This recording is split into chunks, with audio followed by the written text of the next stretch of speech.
Another case of Ebola has been found in the U.S. It's the first documented transmission inside our country. I'm Stephanie Melkonian. And I'm Colton D. We'll tell you about a plane crash at the Nampa Airport. Your CSN News starts now.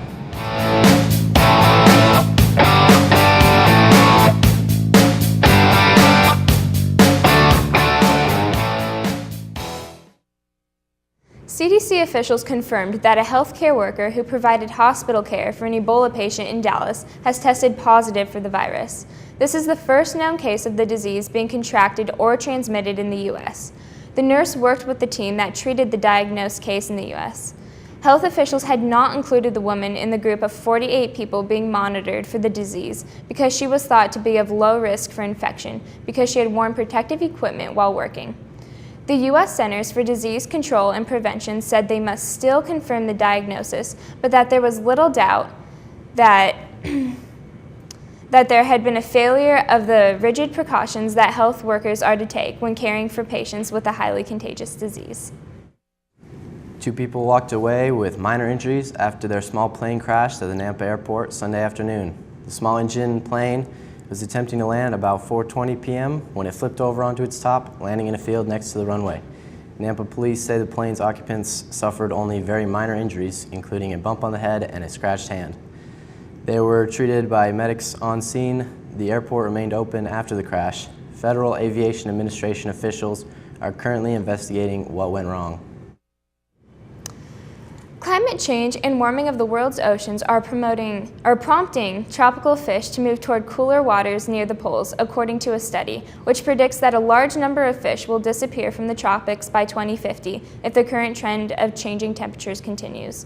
As part of the study, researchers used the same climate change scenarios as the Intergovernmental Panel on Climate Change to predict a large-scale change in the habitat of fish and other invertebrates. If the Earth's oceans heat up by 3 degrees Celsius by 2100, which is considered to be the worst-case scenario, fish could retreat from their current habitats at a rate of 16 miles a decade. In the best-case scenario, which assumes the oceans warm by 1 degree Celsius by 2100, fish would move 9 miles in every 10 years. We'll be right back after these messages. Are you interested in catching some big fish? Then join Columbia High School's Fishing Club. We'll discuss technique, hot spots to fish, and how to catch the big ones. You don't have to be an expert. In fact, we'll teach you how. If you want to enjoy the great outdoors, then join Fishing Club. Fishing Club meetings will be held on Tuesdays in room A235. That's Mr. Shizzle's room, and he would love to see you there. Remember, Fishing Club is for everyone, so don't be afraid to come out and try it.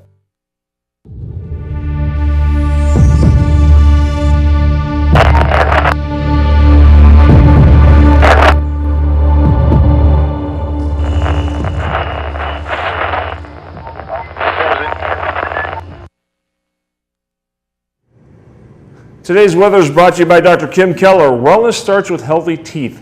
See Dr. Keller today and give your mouth a fresh start. Today's high, 73, a low of 49, and tomorrow, high is 76, low is 48. Going to be a beautiful day. Yes, it is.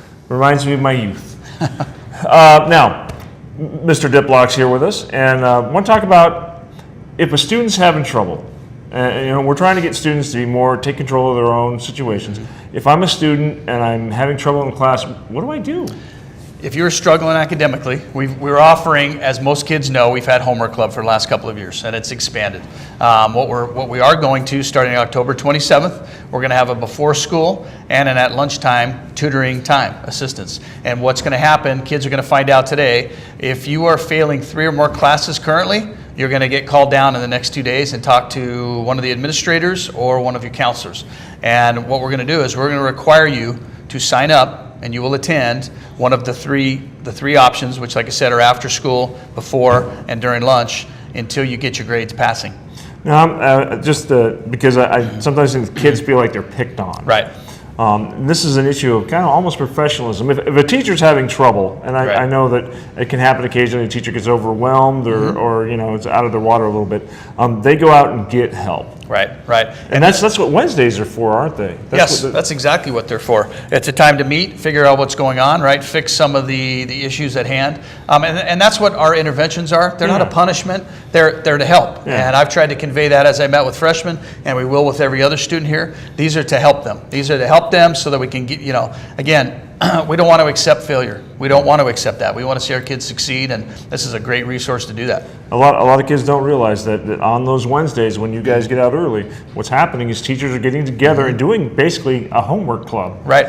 Right. And that's important to notice. Speaking of coming in early, we're all in the cafe, or a lot of kids are in the cafe in the Commons, and Nitro loves that in the morning. Yeah. Because when he goes for his walk, it's a bit of a disaster in there. Yeah, it is. It's getting, honestly, it's getting really frustrating. And I've talked to many tables in there, and what's going to start happening is I'm going to start reviewing camera, and if those tables are a mess, then, and I see the people that are leaving their trash, they're going to be cleaning up the lunchroom for more than that time frame. We're going to start setting some other things. Guys, we need to take pride in our school. We've talked about it from day one. So pick your trash up and throw it away. Yeah, and Nitro eats well. We feed him. Yeah. He's got several friends up front who feed him in the front office. He's beefing up. Yeah, he's beefing up. And so I need your help, and he needs your help. Keep the food off the floor. Throw the stuff away. Yeah. Let's do the SAT word of the day. The SAT word of the day today is cultivate. What an interesting word. Which means to refine or civilize or improve. So if you were a student and you were needing to cultivate your grades a little, you would come to one of the homework clubs, get some assistance. See, I love it. It all works. Yeah. That's your Wildcat Wire. We'll see you right here again tomorrow morning.